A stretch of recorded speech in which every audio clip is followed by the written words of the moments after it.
Welcome to Fly Nubian Money, where we help you master your mindset and maximize your money.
Hello, everybody, and welcome to another episode of Fly Nubian Money, where we help you master your mindset and maximize your money. Today, we're diving into one of the most powerful ways to build lasting wealth, and that's with real estate. Almost all of the billionaire moguls have invested in real estate, whether it's single family homes, multiple family units, or buying land for future development. Investing in property can set you on the right path to financial freedom. We've got some smart queens here today from all different levels of the board. We got different backgrounds to help you get your foot in the door. So whether you're looking to buy in an up and coming neighborhood or take advantage of auction deals or invest in land, hey, this is the right place to be. The real question is this: which route would you take? And as a community, take to the lasting wealth? How are we going to get this into our communities? Let's get into it and figure out how we can make smarter choices when it comes to real estate investments. Now, listen, I have a beautiful panel here today. We have Myrna Laine-Hyppolite, our financial wellness coach, specializing in helping people build wealth by investing in the stock market. And we have Dr. Sabrina Williams, author, investor, and educator, specializing in the proper transfer of wealth. And y'all got little old me, the singing international real estate agent. I help to specialize buying in the United States as well as Portugal. And listen, it might be time for you to be looking at other countries. But today, before we get into the conversations, it's live birthday. We are doing our blackout. We have our economic blackout today, which means that we are not spending our money where it is not appreciated. Now, listen, we understand that sometimes some of these stores are the only stores in your community, but we do ask you to make a powerful statement each Friday by not spending at their stores at that time. We are making a difference. And so please join us in that. I actually do it every single day. But if you can just do one day, let's make it Friday and do it in unity. All right, queens, we've got to dig into this because, with so much going on in the world right now, so many things kind of being taken away from us. You hear a lot of negative news. I do want to keep the spotlight on real estate because it is always a bright light for us to be able to step into our power and start building our wealth. So I actually want to start off with a short, quick answer from each of you before we dive in. Myrna, do you currently own real estate? And if so, do you own more than one? Absolutely. I think real estate is a way to build wealth. So I have obviously my family home. I have properties that I own, single family, and also land. So land can be a little bit tricky, right? Because when you own land, it's not income generating, but it's really a long-term prospect for you to own land. So I do own a little bit of everything. My next step is going to be multifamily. I think that's the way to go because you can capitalize on, cash flow that way. Because if you have multiple units, one can kind of pay for the others. Exactly. So we have one queen so far who owns not just one, but multiple properties. So, Dr. Sabrina, do you own property? And if so, do you have multiple properties? Yes, I do own properties. Good afternoon, everyone. I am proud to say that I have been a property owner for about 25 years now. My first property that I ever owned was my personal residence, which became a rental property when I relocated, and I still have that property to this day. But yes, currently own, and have owned several properties, mostly single family properties, over the 25-year investment period. And I too own our own home, and it's free and clear, which also gives me plenty of leverage to launch into other properties. We do also have investment properties as well. So as you can see, you're going to be talking to three queens who knows the value and the needed thing in our community for us to see about owning our own land. You can't always depend on other people, but with land, you still have something in your hand. I want us to kick off with this video to start our conversation. And then if you have any questions, also viewership family, go ahead and throw them in the chat because we would love to address them. Let's check out this video.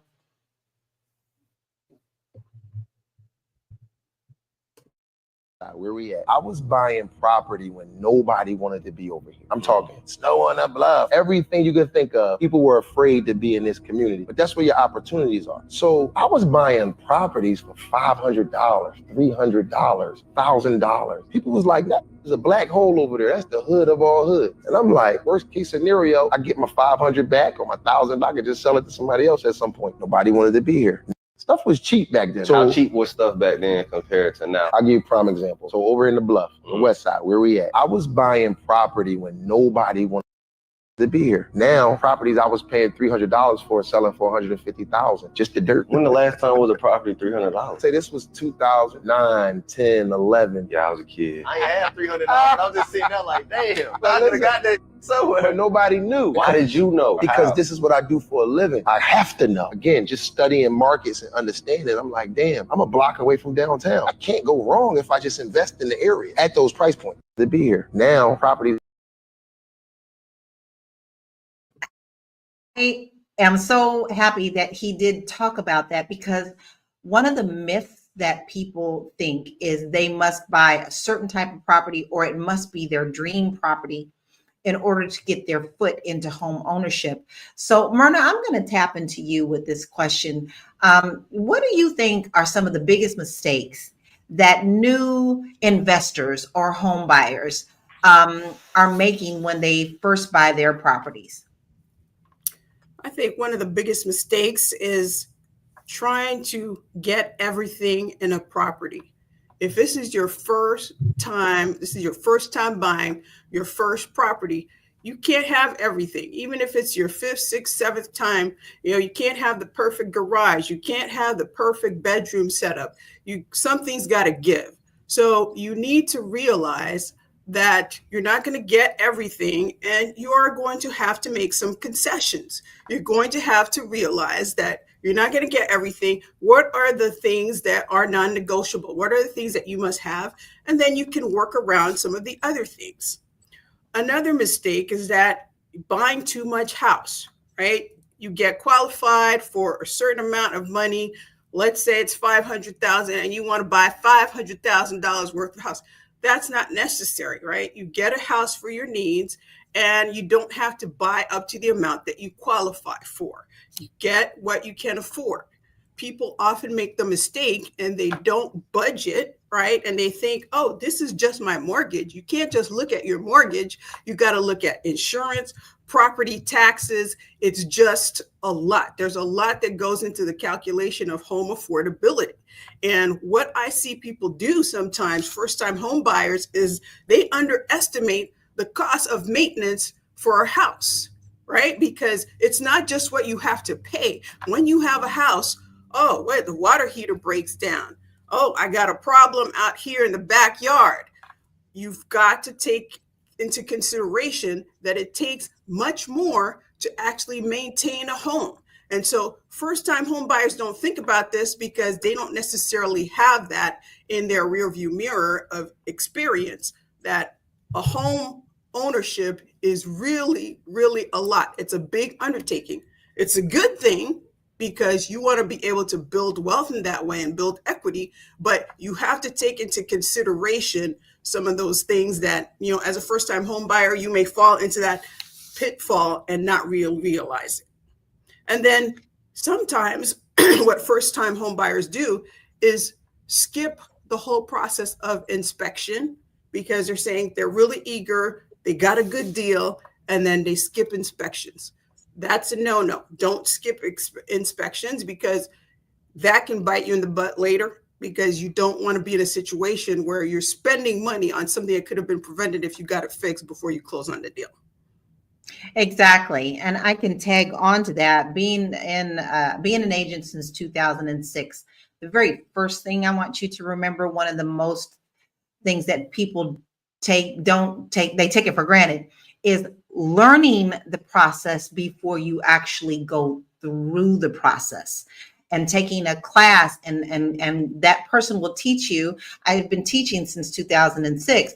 Everything that goes into buying a home. So if you do hit bumps, you know what to expect, and your anxiety will not be through the roof. So my number one thing is to get educated, and all of that will be included in your education. You definitely have to get educated so that you know what to expect and can plan accordingly. We have so much more to talk about because this is just one of the ways that you can build generational wealth for yourself and your family. We're going to take a short break and we'll be back with the conversation. But while we're doing this break, I want to know from those who have purchased in our viewership family, what is the one thing that you wish you would have known before you purchased your home? We'll be right back. Woo! It's a good show right here. But I'm biased. If you are just tuning in, you are watching Fly Nubian Money, where we help you master your mindset and maximize your money. My name is Tiara Williams. I'm also known as Miss Black Hollywood, and I'm the proud producer of this show because it is lit. If you want to receive notifications for when we go live Monday through Friday, 1 to 2 p.m. Eastern Standard Time. All you have to do is text the word Queens to 87948. That's Queens to 87948. That's QUEENS to 87948. Also, if you want to grow your money and not blow your money, all you have to do is go to flynubianmoney.com. There's all kinds of resources, there's courses, there's free giveaways. There's just no reason to be broke in 2025. All you have to do is go to flynubianmoney.com. Obviously, you don't want to be entertained here. You want to know enough to grow. Wait, I need to put that on a shirt. You got to know to grow. Got to know to grow. So know and grow with flynubianmoney.com. And a lot of those sources right there on flynubianmoney.com will help you to earn a little bit money on the side that you can actually use to invest in a home. So please don't miss out. There is a lot of resources there. flynubianmoney.com. Don't miss out. You can't say that someone didn't try to help if you don't even go to see what it's about. Okay. I'm going to grab a couple of the comments and then I have a question for you, Dr. Sabrina. So let's see. Booker Williams says property taxes and good carpenters, plumbers, and HVAC guys, right? He wish he would have known that. Deborah actually said, I always hear people say, don't buy a house and be house poor. Very, very common myth that a lot of people put out there that can be overcome. And Booker said the neighbors. I got a tip for you on that one. I always tell people in my classes, when we find your home, please don't just go there when I'm with you. Go on the weekends, go in the mornings. Go at nighttime. Go scope out that neighborhood. several times at different times of the day to actually see what goes on in that neighborhood and if that's something that you are able to deal with. So, and I've had a lot of people go, whoop, nope, that's not where I want to be. This is totally different in the daytime than it is at nighttime. So you also want to consider that, not just when you're there and everything looks all nice and pretty, right? Now, I do want to ask you a question, Dr. Sabrina, because you said you started your home ownership with your own home, and you kind of launched in that turned into a rental property. So when you're buying a home for yourself, but then you kind of turn it into rentals, how do you ensure that the property will kind of attract good tenants? Well, that's a very good question. So a lot of it will depend on where the property is located. So if you're located in an area where, there's a scarce number of properties available, then you as the landlord have, the upper hand, because you can sit there, sift through the tenants. And for me, honestly, I'm going to be very transparent here. That process is something that I had to learn, how to identify a good tenant, because I have done quite a bit of my own property management throughout the time that I've had real estate. So that was a process, but I think it really depends on like where the property is located. If there is a lack of properties, supply and demand, I guess you would say, if you don't have a lot of supply, then of course the demand is going to be high. So you have more of an opportunity to kind of look at the tenants. And I would tell anybody that is thinking about stepping into this space of owning real estate for investment purposes, that's one of the things that you really, really do have to give a lot of consideration to, because you do invest your money. That is your investment. But because it's your investment, other people don't always look at it and value it the same way that you do. I have to agree with that. We did the same thing. Our home that we built, that we got in, it needed just a little bit of help with just, updating it. We did that with our own hands. We learned how to tile. We did a lot. We turned it into for something for us, and then we turned it into a rental.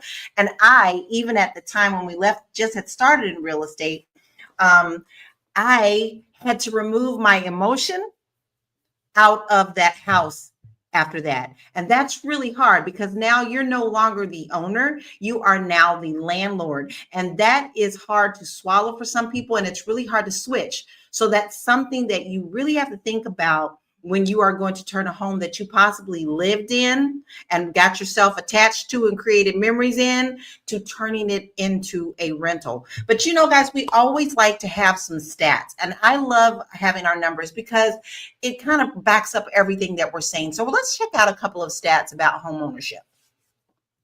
So real estate investment returns. According to the National Association of Realtors in 2023, nearly 70% of millennials are now home buyers, and the demand for multi-family properties has surged by 25% in the last year. And the Real Wealth Network of 2022 report revealed that real estate provides an average return on investment of 8 to 12% annually, making it one of the most reliable wealth building tools. Now, listen, guys, this is why all these millionaires and billionaires out here are really making their money. I'm going to pull this back now and get into this conversation a little bit, because I do want to ask you, Myrna, because you are our financial wellness coach. So, for our community, a lot of times you hear that myth, like, don't buy a house, you're going to be house poor. Girl, don't buy that house, you have to fix everything, and you don't have a landlord to deal with. So how can we make real estate investing more accessible for Black communities? I think there are different ways to come at it, right? Because there are opportunities that you can get involved in real estate that are a little bit more cost effective.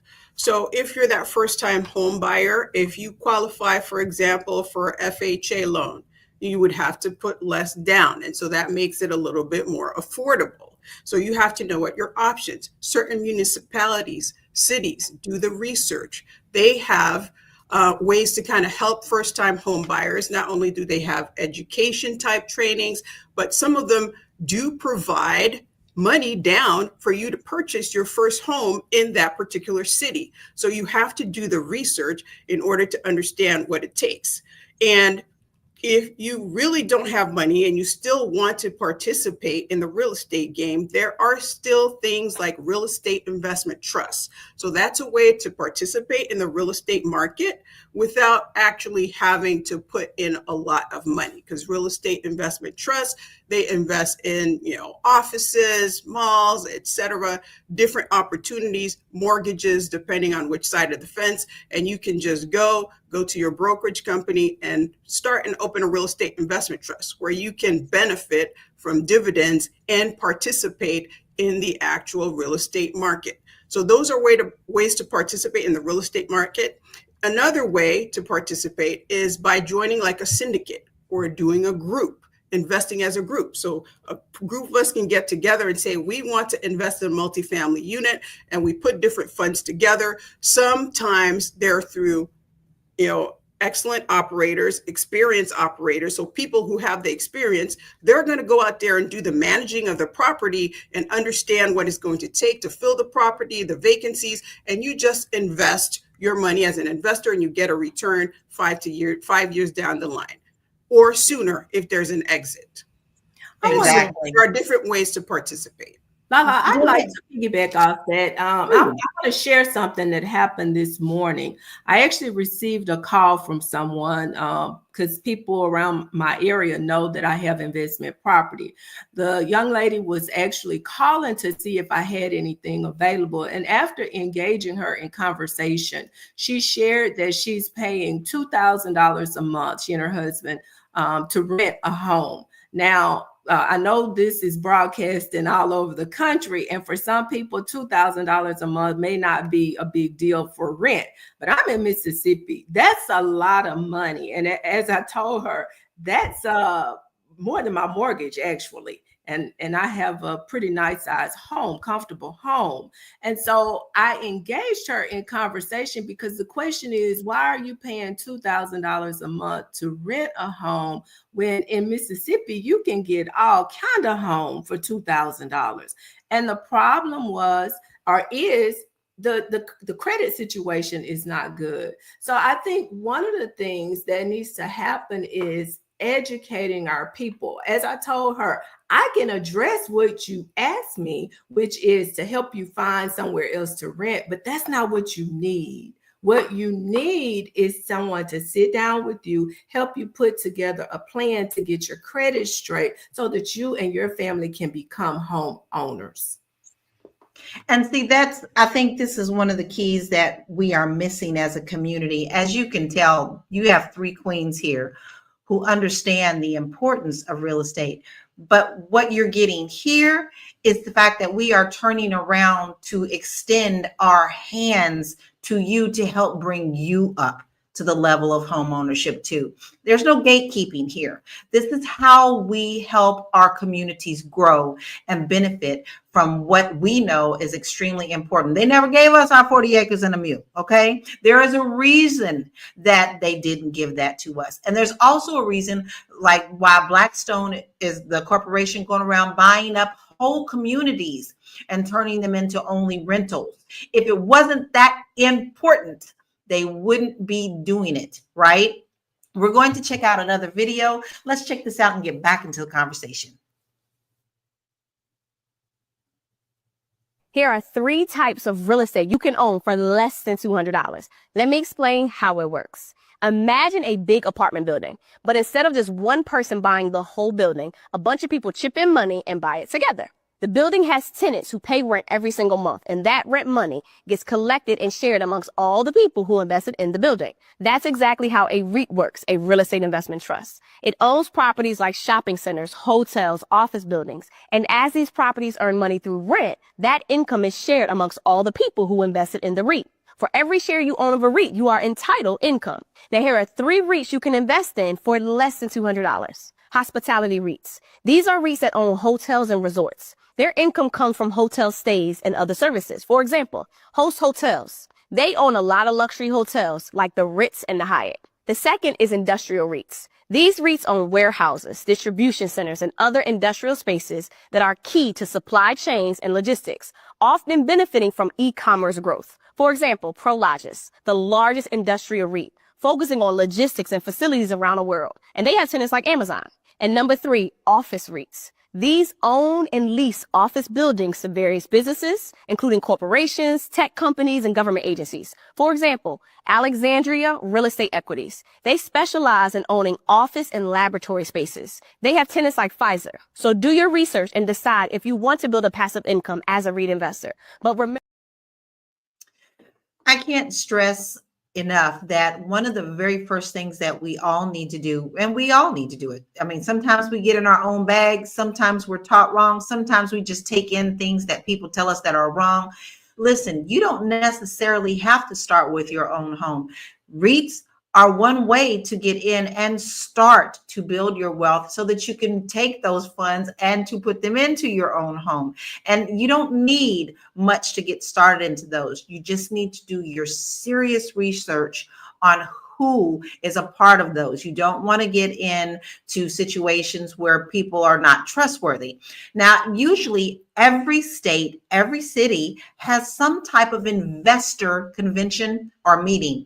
All you got to do is go on meetup.com, look for investor groups, and you go and you have a cup of coffee with some people and you meet people, and then you may be able to find good people to get involved with. So it's not just a matter of you buying your first home. If you feel like that is a little uncomfortable for you right now, but you kind of still want to get into it, that is one way that you can start to build your wealth with that. Now, we're going to take a deep breath on this for a few minutes. I'm loving the questions. Continue to put them in the comments because we are here to answer those. I am going to laugh about the Mississippi part because, guys, I started my career in Denver, Colorado, when it was pretty medium at the time. Then when we went to California and I saw those prices there, I was like, excuse me? So you're right. $2,000 a month for rent will actually buy you probably a couple of homes in Mississippi. So you have to take that into account too. But let that soak in while we take a break, and we'll be right back. I know you're busy, you got things to do, and you can't take us on the go with you every single day. Good news for you. We are now on Spotify. So if you can't watch us, now you can listen to us on Spotify. Search Fly Nubian Money and all the episodes shall appear. All you have to do is like, subscribe, leave a 5-star rating, leave some comments, tell people how you love us so that when other people come along and are looking for a great show to watch, they can find Fly Nubian Money too. One last thing, and just in case you've been sitting under a rock, Fly Nubian Money now has an investment club. We are the Fly Nubian Money Club. It's easy. All you have to do is go to flynubianmoneyclub.com, and I am committed to bringing in top experts from all industries to help you level up. They're teaching us the skills that we need to compete in this market. We often say that nobody is coming to save us, not the government, but guess what? We're coming to save us. I'm coming to save you with the Fly Nubian Money Club. So listen, all you have to do again is go to flynubianmoneyclub.com. We have a 30-day free trial set up just for you, just for those people that are struggling. Even if you ain't struggling, you ain't got to struggle. I'm coming. Okay, let me stop playing. I'll see you soon. We like to play, but we also need you to understand that those classes that we do in the Fly Nubian Money Club are absolutely priceless. We have another one coming up about applying for grants. Come on, y'all, the money's still out there. So listen, make sure that you sign up for flynubianmoneyclub.com and get in while you can because it's absolutely priceless. Dr. Sabrina, I do want to ask you this because you deal with a lot of this in your business as well. How do you protect your assets in real estate investments, particularly in uncertain times like we are in right now? Because things are shifting. You know, it's now no longer necessarily a seller's market, it's a buyer's market, but real estate is a cycle, right? So how do we protect our assets during unsure economic times?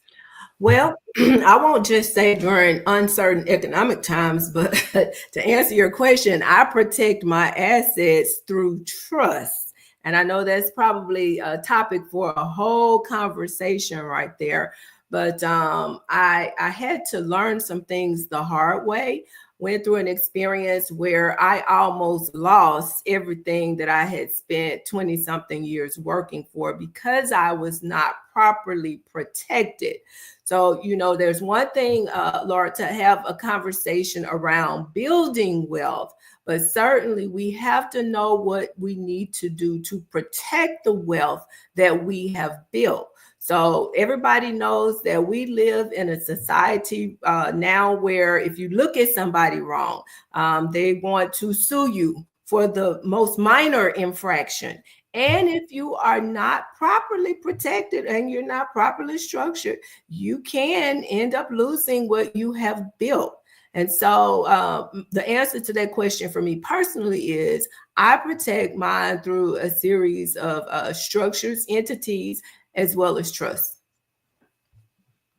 And I think a lot of people think that that's big terms, but honestly, it's not that hard to do to protect your assets during a trust. And also remember that if you're trying to build generational wealth, have all of your paperwork in order so that if something should ever happen to you, then that wealth can be transferred to your children or your grandchildren or whoever you want to transfer it to. With that being said, I also want to alert you that right now, under this administration, they are trying to strip that part away from you. So there are new things coming under this administration where it's not going to be so easy for your children to get your inheritance through your real estate. So just keep that in mind. Now, Myrna, we've talked about REITs a lot. Or REITs a lot, and you have tapped into that as well. And the young lady was really good on the video about saying that's a good way to get into real estate. I would love to hear your thoughts on that and how you have tapped into that to build your wealth. I think I decided to tap into it primarily as a means of diversification. And when I say diversification, I mean not putting all my eggs in one basket. My specialization really is helping people with the stock market, and I've built a lot in the stock market.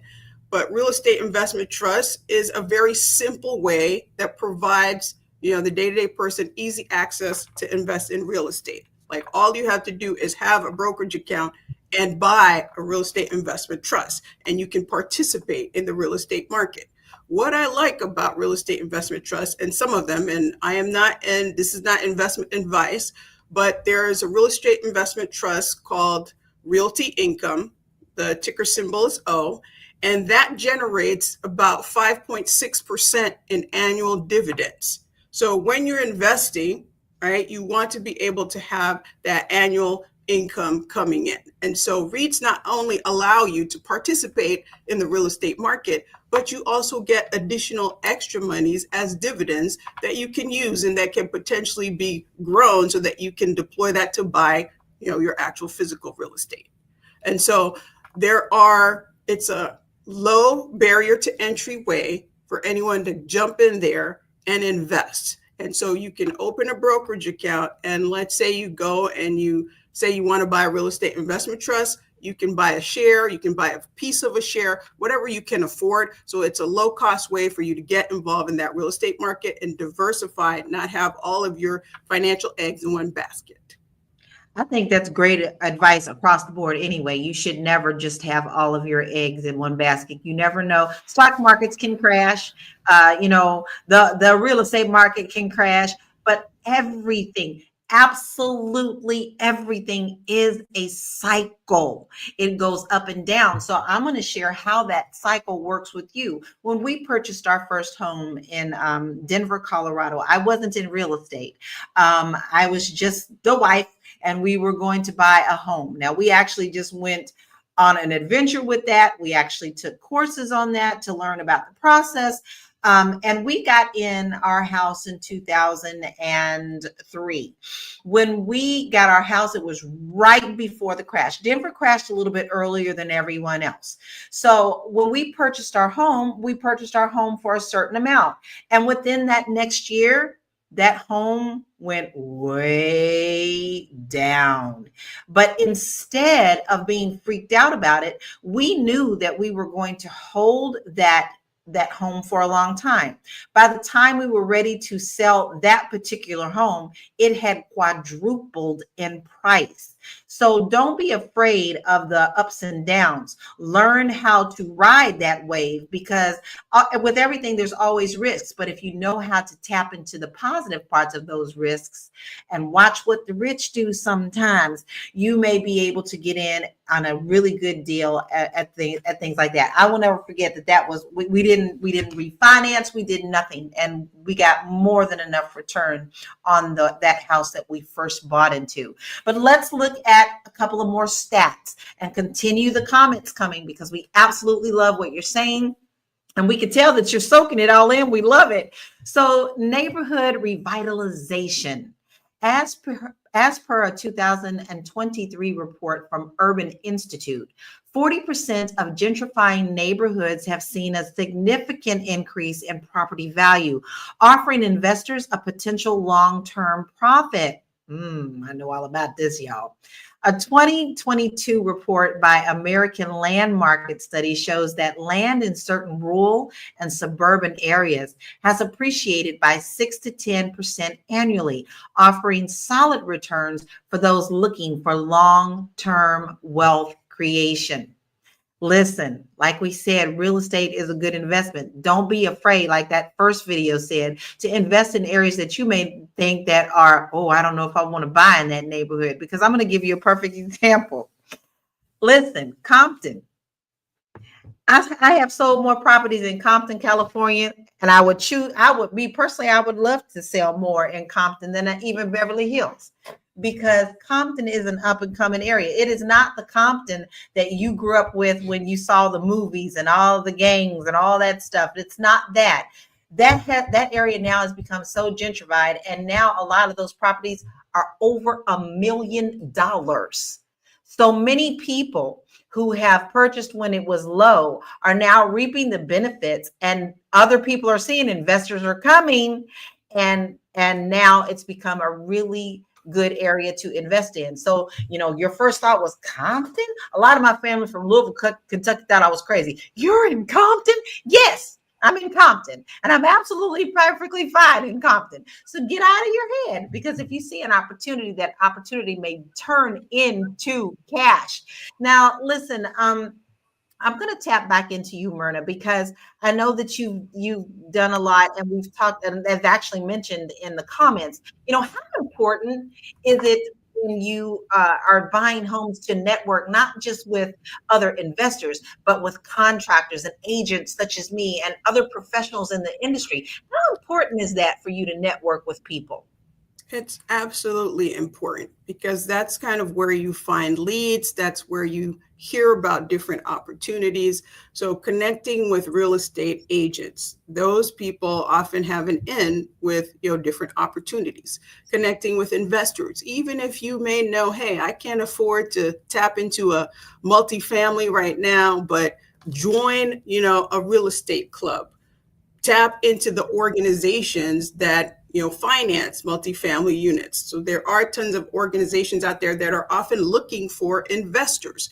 You don't have to invest in every single thing, but there might be an opportunity. There's also opportunities to just get together as a group and do crowdfunding and try to get funds together so that you can invest. So it's really important to know what's happening and to interface with the people who are actually on the front lines, the people who are investing, the people who have access to the money, because you never know what opportunity might open itself up. So that's very, very important for you to network and to maintain those connections, even with contractors, home builders, anybody who kind of touches the real estate space, they may have access to opportunities that you may not see.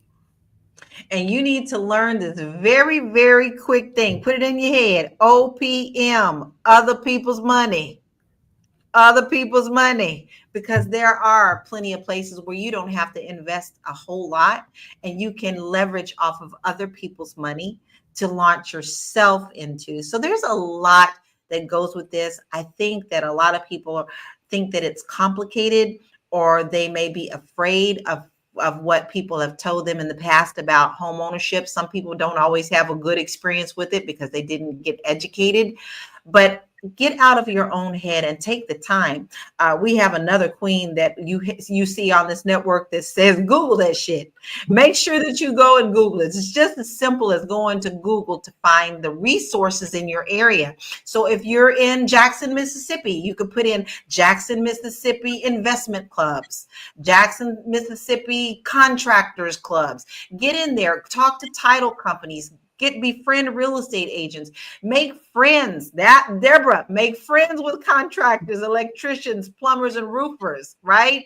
And she doesn't even have an home yet, but we're going to change that, Deborah. We are definitely going to go change that. I do want to get back into the gentrification part, and I'm going to tap into you, Dr. Sabrina, on that. Why is it that you think that so many other people in our communities that come in so easily and to start to invest in our communities, why do you think that they see the value that we don't see the value? Because they're thinking differently. It's like, for me as an investor, before I became an investor, I would go in the house and I would see what was there. When you become an investor, you walk into a house with different lenses on. You have to see what's not there. And I think for a lot of us, we get stopped because we look at these areas and we can only see what is there. We don't see what could be.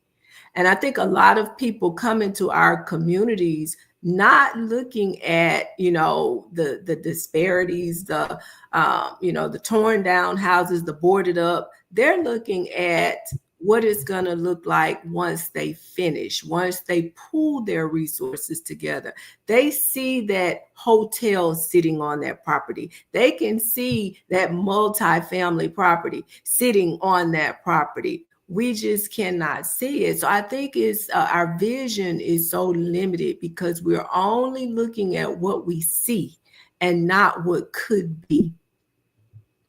And I think that you're so right on that. I even tell a lot of my clients when we're out looking at properties, you need to put your special eyeglasses on. Like, do not go in there and be like, oh, that's just ugly. And maybe all it might need is a coat of paint. What's that's going to cost you? Maybe a $60 amount of painting the room. You need to see that there are certain things that you can learn and do on your own. Baby, I learned to tile. These hands have tiled many of houses. I learned to work that saw. I learned how to cut those corners. So I don't necessarily have to hire a contractor unless I just don't feel like it. So, Myrna, how do you feel about the gentrification thing? What do you think that we're missing as our community, our Black community, that other people see the value and we don't? Lala, I'm gonna be honest with you. I struggle with this gentrification concept because we don't see the value, right? Other people see the value of our communities, and that's a problem in and of itself. But when it does happen, it can be a good thing if done right. It can be a good thing if property values go up, neighborhoods are revitalized, jobs are actually created, and there's more opportunities for our community. However, that's not always the case. And in many cases, sometimes people get displaced. They get displaced out of communities that they've been in for a long time, where there have been historical connections, historical roots that get displaced. We lose some of that historical richness, and sometimes you get increases in rent, right? And it's not affordable, and people who live there can't live there anymore. And so I kind of struggle with it, because if it's a question of our communities building wealth and making a change, that's one thing, but sometimes we get hurt by it because of that displacement. I do want to touch on that too, because you are so right. And let me give you a perfect example. Okay. Now, when we had the Los Angeles fires, everybody was talking about, oh, Malibu, oh, the rich people, oh, the this. But what they weren't talking about was the historically Black areas that were also burning, and people were being displaced, and people who have been there for generations not being able to get their homes back. And right now, I had 4 clients lose homes. lose homes. And the first thing that they did was to call me and say, oh my God, what do we do? And the first thing I told them to do is, please do not fall for the predators, because the real estate predators are out. Oh, you don't want to build back here anymore, so we'll just buy your land for a certain amount of money. And I did not want them to fall for it. All four of them have told me that they have been approached by more than 10 people each for people just trying to buy their land, because that's how important it is.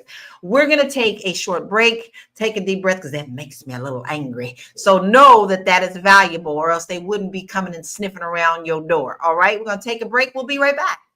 Are you a Black business owner looking to expand your reach? Well, has Fly Nubian Money got good news for you? We are building a Black business directory to connect you with customers who need your services. And here is the best part. It is absolutely free. Email us at info@realvirtual.net. Send us your business name. Tell us a little bit about what you do, what services you offer, your website address, and your contact information. That's it. Together, we are going to build and circulate the Black dollar. Get listed today and start connecting with people who are probably already looking for you. I'm looking for you. I am looking for you. I told y'all I get excited on this segment every time. Listen, I am watching where my money is going. I want to keep it in our Black communities. Other communities keep their money in their communities for many, many days, 60 days, 90 days. Ours is like 3. Okay, so I am looking for your business. So if you have a business or a service, please make sure that you get it to us. Send your name, your business name, your website, your email, your telephone number, a little bio about yourself. Free, y'all. Free to be in the directory. info@realvirtual.net. Do it today, because I am looking for you. Okay, now listen, I want to get back into this conversation. We're going to hit another video, and then we'll get back into the topic. This is good stuff. If y'all viewership family, if you think this is good stuff, I need you to put B1 in the chat. Put B1 in the chat. B1 in the chat if you think that this is a valuable conversation. We're going to check this video out. Let me put y'all on game real quick. Buying land is not the same as buying a house. Just because it's cheap doesn't mean you can build on it. Before you buy any land, ask yourself, is it zoned for residential? Do utilities like sewer, electric, water, do they run through the lot? Is there any HOA fees? Because yes, land can sometimes have HOA fees. Is it in a flood zone? Because you don't want to be paying for flood insurance, because that's going to eat all your money up. Do you need to clear a whole forest just to lay foundation on it? You need to know if someone else has access to the land. People get excited over 40K lots and cheap lots, but if it doesn't make sense financially, then it's like you're just setting yourself up, because what's the point of building on a lot if it's going to cost you more and like headaches? Don't be one of them. So if you're serious about building in 2025, DM me and let's look for some land for you. Listen, she's not telling any stories. Myrna, I am going to tap into you, because you mentioned earlier that you talked about land, and I know that there is a lot. I have so many people say, well, we could just buy this land. It's only $20,000. But what they don't know is all the secrets behind that land. Sometimes that land is not the best investment. So I want to tap into your experience with that. Can you share with us a little bit about that? Land is definitely tricky. So as the lady in the video mentioned, it's very important to understand what the zoning laws are, because you can buy a piece of land thinking, oh, I'm going to leave this for my great grandchildren, and I'm going to build this property on it, but you may not be allowed to build. So when you're buying a piece of land, you need to understand the zoning laws, which tell you what you can actually build on that property. And land is not easy, because you still have to pay property taxes on it when it's not generating income. And that's an issue, because if you're going to buy a piece of property, you need to be prepared to assume the property taxes on that piece of land. And you have to understand that you don't want to buy it with the intent of building something that you can't build. And so understanding the zoning laws is extremely, extremely important. You always have to check with those local planning departments to understand before you actually purchase the land. That's important. Okay, And I'd that's like to offer a different perspective. good. So again, I'm here in Mississippi. When I first moved to this area, I'm in the Jackson metro area. So I've been here about 20 years. It was my understanding there was a gentleman that owned quite a bit of land, and it was undeveloped land. Well, maybe it's because he struck a deal with the good old boys. I don't know. But all of that land 20 years later has been developed.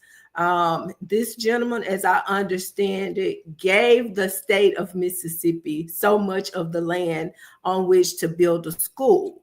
And in exchange for him gifting the state the land, his ask was that they put a thoroughfare through there.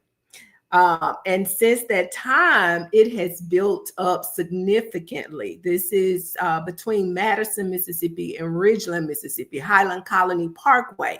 So sometimes, and I do understand what you're saying about the land, but sometimes when you don't know what lies in the future, you could benefit greatly from having land, especially if you own a very large tract of land. Another example I'll give is Nissan. When Nissan first came to the state of Mississippi, of course, they needed several large plots of land. And as I understand it, there was a lot of land that was sold primarily from a lot of the Black homeowners that sold their land so that Nissan could build their facility there.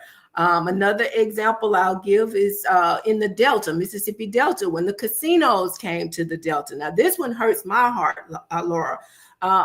Many of the Black, poor, uneducated people in the Mississippi Delta basically gave the casinos their land. They, I think they were giving them about $25,000 or something like that, some ridiculous price. And so, of course, these are people that had never had a lot in their lives, and that was a lot of money to them, $25,000.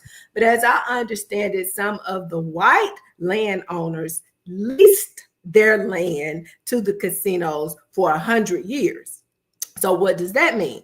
They eat, their children eat, their children's children eat.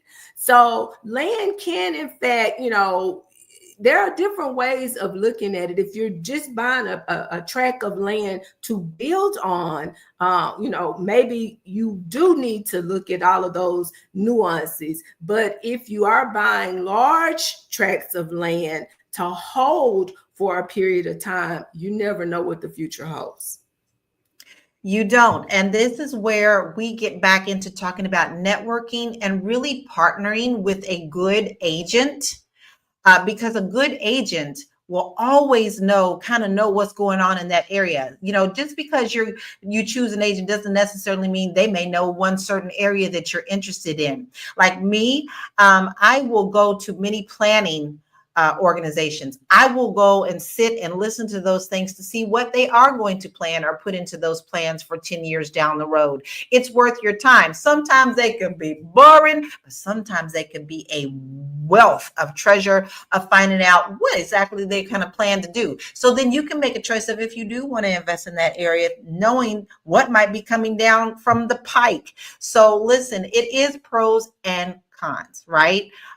So you just have to get yourself educated and aligned with someone that works like you, understands what you want to do. It's not just about picking one person and expecting them to know everything. You really do need to interview your agents when you are partnering with them. And just because you're ready right now doesn't mean that you shouldn't have had that conversation with them maybe a year ago, because that's how you start developing a relationship. So listen, I also want to tap into this before we get into another topic. Another way of getting into home ownership, a lot of the times people like to think that going to the auctions are a very good way to step into real estate. And while I do REO, that's called real estate owned properties that the auctions do, so you have to really be savvy with understanding how those auctions work, what they expect from you as a buyer. Do your pre-research, because they don't just put them on the auction one day and say, here you go. They put them on earlier, and you have time to go and see the home. You have time to do some research on the land before you go to the auction. But you also need to understand that sometimes if you put a bid in, you may not get that initial seed money back, because sometimes they make you put money up front. So that is one way. You need to educate yourself and align yourself with a good agent at these auctions as well. HUD properties are also actually a really good way to step into home ownership, because HUDs are offered to homeowners first before they offer them to investors. And you have the backing of the government on that. Could change, y'all, with this new administration, but still right now, that's a good way to actually get into that. And I have helped like 7 or 8 people buy HUD homes. And though they're very happy with what they stepped in. Some of the HUD homes were absolutely perfect. Just back the truck in, baby, and move in. And some of them were like, oh, we need to get a whole contractor to get this house rebuilt. But they offer ways that you can fix up the house if you're going to live in it. So these are some of the ways. We haven't even touched on a lot of the processes about buying a home. But if it wasn't important, they wouldn't be trying to not educate you on this, because it is wealth. Now, listen, I want to hit a couple of comments. And we really appreciate everyone being here. We got lots of B1s. We love the fact that we are helping to educate you. Deborah said that 22 years ago, her friend bought a garden level condo, 3 bedrooms and 2 baths at $120,000, and it's worth $420K now. You see how that works? It definitely goes up and down, but that definitely went up for her. And then Deborah also said that it's true. Land is different from buying an existing property, very much so. Lenore, we really appreciate you being here as well. Planning and board meetings are key. Yes, yes. And then a couple of people also hit on the fact that gentrification has taken over a lot of our communities, and we really need to take it a little more seriously. We're going to take a deep breath and a little break, and then we're going to come back and get final thoughts. Hey, it's Dr. Laine-Hyppolite, Brand Your Brilliance coach and vision execution strategist. I help my clients to bring their vision to life by building real strategies that work. Recently, I've helped multiple entrepreneurs to organize and write their grants. This Saturday, I'm partnering with the Fly Nubian Money Club to help you do the same. Now, there will be no gatekeeping, just real strategies to help you access the free money and resources that your business needs and deserves. So whether you're just getting started, launching a startup, or growing a seasoned business, I hope to see you in the room this Saturday, July 26th at 2 p.m. Pacific, 5 p.m. Eastern. It's time to stop self-funding and start getting funded. See you Saturday. Told you, it's so much worth you getting into the Fly Nubian Money Club. That is tomorrow. You still have time to sign up for it. And it's how to add grants to your business model, because there is money out there. Yes, you hear about them taking a lot of things away, but guess what? We are resilient people, okay? Where somebody decides they want to shut a door, a window will be opened. So please make sure that you come to that class. You join Fly Nubian Money Club tomorrow, 5 p.m. Dr. Laine is going to be teaching. She is your brand, your brilliance coach, baby, and she shines, and she's going to help you to shine. Now, ladies, we got a lot of information today. We got a lot of good stuff. I love that we shared our own stuff. Listen, viewership family, if you've learned something today, share it with us in the comments. Let us know what we have helped to uplift you with in education. We'd love to see it before we move on. Myrna, I want to ask you this as your final thought, and then please let us know where we can find you. Knowing what you know today about real estate, what is one thing that you wish you would have known that you want to help educate someone else on moving forward? And then please let us know where we can find you. Frankly, I wish I would have known how to do this sooner, how to start earlier. It's so important to start early, because I was raised in a Caribbean family, And essentially I was taught, hey, you got to work hard, go to school and get that good job without really knowing much about investing. And so getting into real estate, no matter whether you start off, you qualify for an FHA loan, or you get into real estate investment trust, whatever you need to do, just go in there and start, because it is a true pillar for wealth building. You've got to have assets. And that's one of the things that we don't have in our community. A lot of times we have, checking accounts, savings accounts, but we don't have the hard assets, which are a true part of building wealth. And so I wish I'd started earlier. Whatever you do, start. But real estate investing is great, but stock market investing is also great. So where you can find me is on Facebook or LinkedIn under my name, or on my company website, empowerfinancialwellness.com, because stock market investing is also a critical piece and a critical way to build wealth for us. And where can we find you? You can find me on my Facebook page, or under my name, or under my LinkedIn page under my name, or my company website, empowerfinancialwellness.com. I hope you jotted that down. There's a wealth of information there. Make sure that you do follow her. Listen, someone did ask us a question about what kind of loan they can get to build on their land. There are many different types of loans. And in fact, there are a couple of FHA loans for first-time buyers who can tap into buying a home and building. And sometimes all you really need, maybe to tap into that loan, is if there was a home there before, even if it's just one wall and it's been dilapidated, that still counts, where you can buy that, you use a loan to buy that. So there are many different programs that are out there. FHA does have some programs, and also conventional. So you have to make sure that you speak to the right lender when you are ready to do that. Don't just buy and then talk to the lender afterwards. Talk to a lender who really knows exactly what you're looking for, so that they can help you navigate those waters easily and a little better than what you understand. So Dr. Sabrina, I am actually going to also tap into you and your experience. Knowing what you know now, what would you tell someone now moving forward to do when they are ready to purchase their first home? And then please tell us where we can find you. Well, I have to piggyback off Myrna. Start soon, sooner rather than later. And for those, I'm looking at a comment Deborah put in. I'm inspired by this conversation that home ownership can still be a part of my life. For those of you that may be starting late, don't beat yourselves up. Start where you are.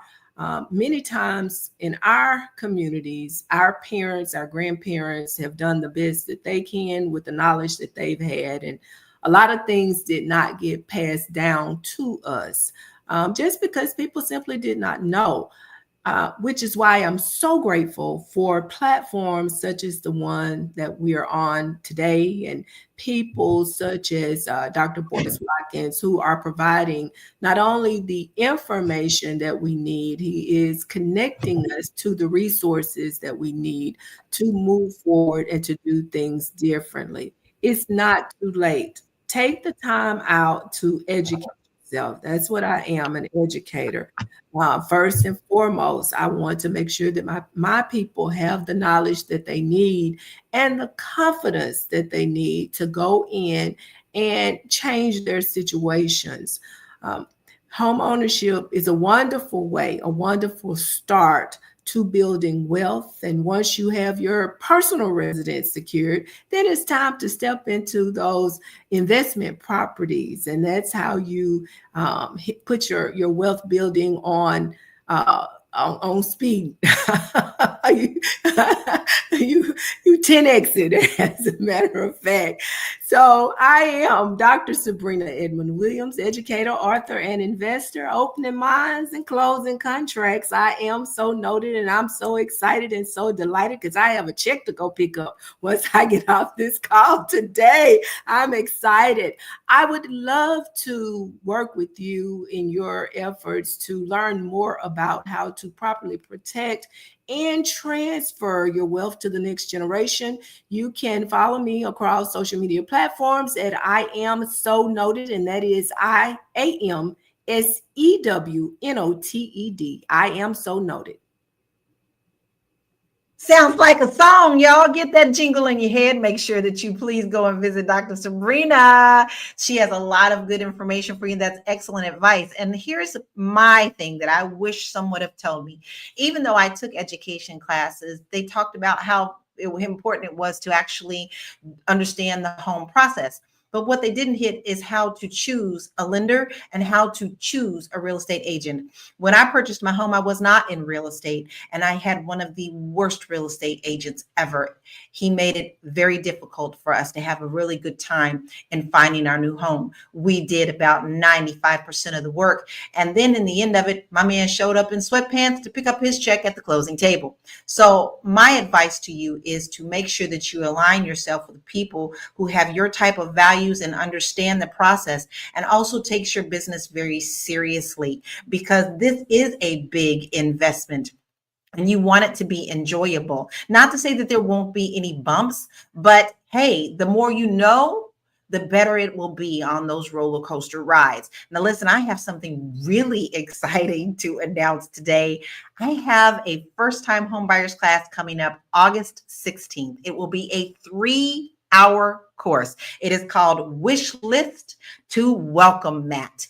And we will talk about everything that I just told you. We're going to talk about what you need for your loan, debt to ratio, inspections, how to put an offer in, how do you interview a lender, how do you interview a real estate agent, how do you navigate road bumps in the road, how do you do this, what happens afterwards, what happens when you get your keys. Baby, we're covering it all. But this first class in August will be at a very special price of only $149. After that, it will go up every month after that. So if you want to get educated and understand the full process and get an awesome workbook that I am working on that has a ton of information, you need to get in now. So Lala, how do I sign up? Because I know you're ready. You're ready to sign up, right? Go to www.laurakey.net. And at the top, you will see where it says Wish List to Welcome Mat course. I hope that you join me, because it is going to be well worth your time, and you can kick back and enjoy some time with me and get educated. So listen, thank you for joining us today. We've had so many people have comments and share their information. We've shared personal things with you today. And because I think that's very important for you to understand that we also have experience and we can share what we have learned with you as well. Listen, guys, when you learn something, don't gatekeep, turn around and help someone else, because that is the key for helping to uplift our community. So thank you for joining us today as we explored the best strategies for real estate investing. Whether you're looking to buy a single family home, multi-family units, or land for future development, it's clear that real estate is a proven way to build wealth. Now, remember, the key is to educate yourself, take smart risks, and always keep your long-term goals in mind. Until next time, which is actually Monday, y'all, at 1 p.m. Eastern Standard Time. And don't forget to sign up for Fly Nubian Money Club for that excellent class tomorrow. So keep investing, keep growing, and keep building your legacy. Have a blessed weekend, y'all. We'll see you Monday at 1. Peace out.